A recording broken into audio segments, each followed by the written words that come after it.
Hello, I'm John. I'm a psychotherapist. We asked the internet to ask us some questions, and you did. Thank you very much. Please keep them coming.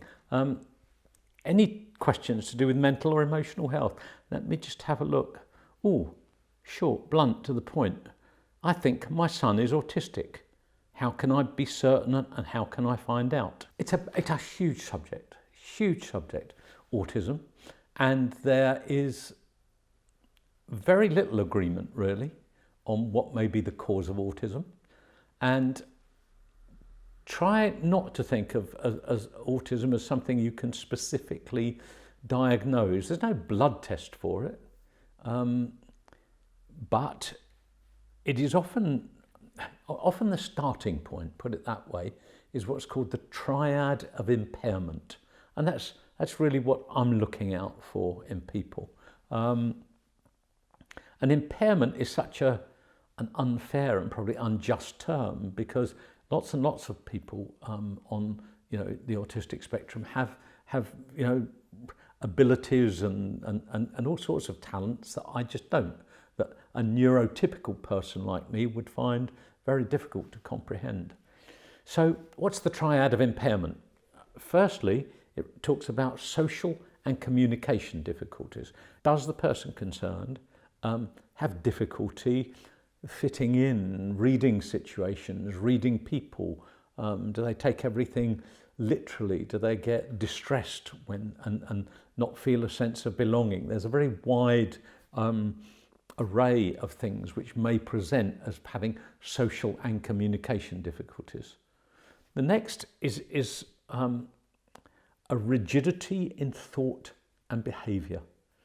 And again, that can cover a very wide spectrum of behaviour and thinking style. We always do something that way. People might become quite distressed at the idea of change. If they've got plans in their calendar, they might grow unreasonably distressed when somebody changes something at the last minute or something unexpected happens. They might really enjoy the rigidity of a timetable at school, but if for some reason that changes and it goes wrong at the last moment, that can cause unreasonable distress. The third side of that triad of impairment is to do with sensory stuff, noise, lights, being touched in certain ways. You often find people, they don't like to be touched too softly, but they're quite happy to be held firmly.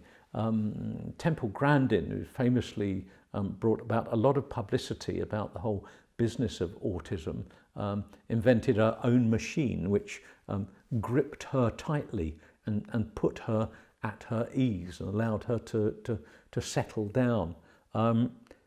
Lots and lots of sensory stuff. Now, all of the things that I've talked about may present as symptoms for other things. You get a lot of confusion when it comes to attachment disorder. And if somebody is not, doesn't grow an attachment, usually to their mother, from the moment of their birth onwards, that can very often present itself in ways which might confuse the picture. I'm not sure if that's any way an answer to your question, but if you want a diagnosis, there are lots and lots and lots of different places you could go to get a formal diagnosis.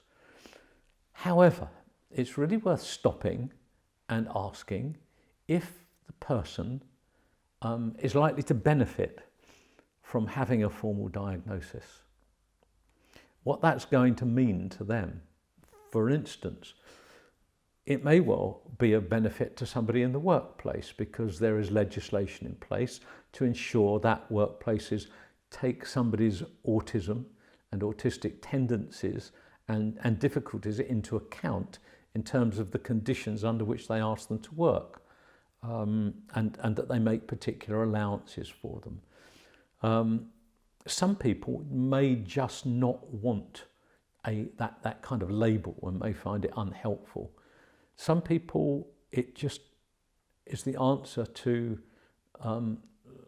lifelong prayers, because they've discovered, they always knew there was something wrong with them. They always knew there was something different about them. They always knew that they just didn't fit in. And finally, that flood of relief when they get this answer why they've got this thing called autism. So there's no one size fits all in that regard. There's also very, very different ways in which the whole business is dealt with in different countries. The United States has a way of dealing with it, which is really trying to, and this is a generalization, but really what they're trying to do is teach people to behave differently. And they think that by getting them to behave differently, they'll fit in more. They won't feel as though they're such a stranger. They will be much more socially acceptable, and their behaviour will be more socially acceptable. In the UK, it's done really rather differently. And there's a huge amount online about all this. I would look up the work of Professor Baron Cohen when it comes to autism, and also Tony Attwood. But here's an interesting thing. Tony Attwood's an Australian guy, a psychologist, I believe, and he's spent years, he's recognised as one of the, the top voices in the world of autistic spectrum disorders and autism and what to do about it. But he didn't spot it in his own son.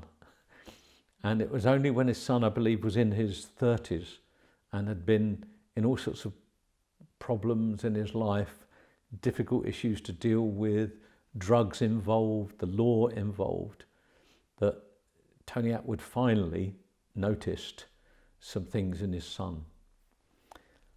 There's another interesting point as well, is that diagnosing it in girls can be very much more difficult. It's very much more subtle manifestations. If you do want any more information about this, please just drop me as an email address in the text underneath this video. Drop me an email. I've got quite a lot of information that might be useful to you. And in finding out whether your son is autistic or not, to the point where it may be presenting life challenges which are unnecessary. I hope that's of some help. If you enjoyed it, please like, subscribe, share, hit that bell. We'll show you when there's another fascinating video coming up. And please, whether you're autistic or not, take care of each other and take care of yourself. Thank you.